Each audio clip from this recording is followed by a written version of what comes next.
Hi, I'm Marcia Machetta. This is my 38th year of teaching at Seneca, 38th year of teaching, my 37th year at Seneca High School. And chances are I've probably had some of you in my classes through the years because I'm well into the second generation of students, that is for sure. So I teach two sections of Honors English 2. I think this is the 5th year that we have had Honors English 2 in our English department program now.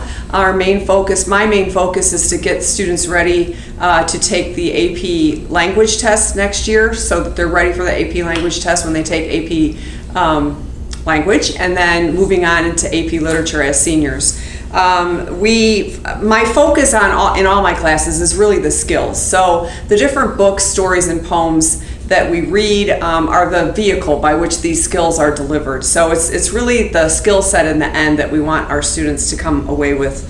So Honors English 2, we focus on things like on skills such as syntax and diction, punctuation, figurative language, and then we analyze the effect of those elements on writing. We read several novels in Honors English 2, as well as a Shakespearean play. We do a unit of short stories and poetry, and students also get to pick their own dystopian novel to read at some point. I also teach two sections of English 3, and I've been doing that since I've been teaching here at Seneca High School. We focus on American literature in English 3, and so all of the writing, all of the reading is by American writers through the years.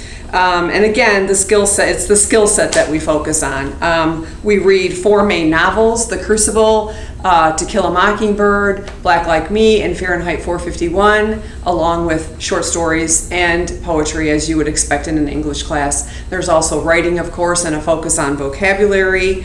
We talk about authors' backgrounds and the historical context in which these books and short stories and poetry have been written.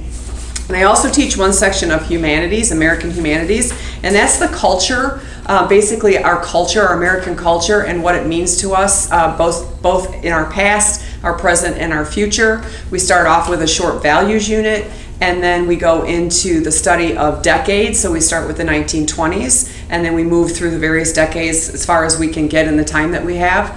And within each of those decades, we talk about the music, the literature, the art, the architecture, the fashion, all the things that make up American culture. And then there is some reading and writing that goes along with humanities as well.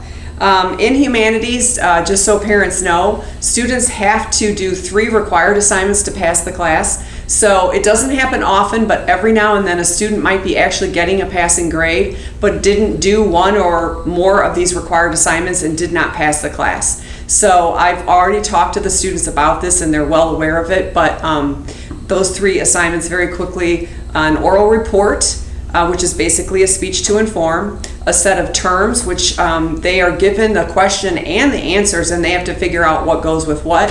And the third one is an art project. And I always make sure that they understand that you don't have to be artistic to be able to complete this. There's many possibilities to complete this assignment. And we do those 3 required assignments for each decade.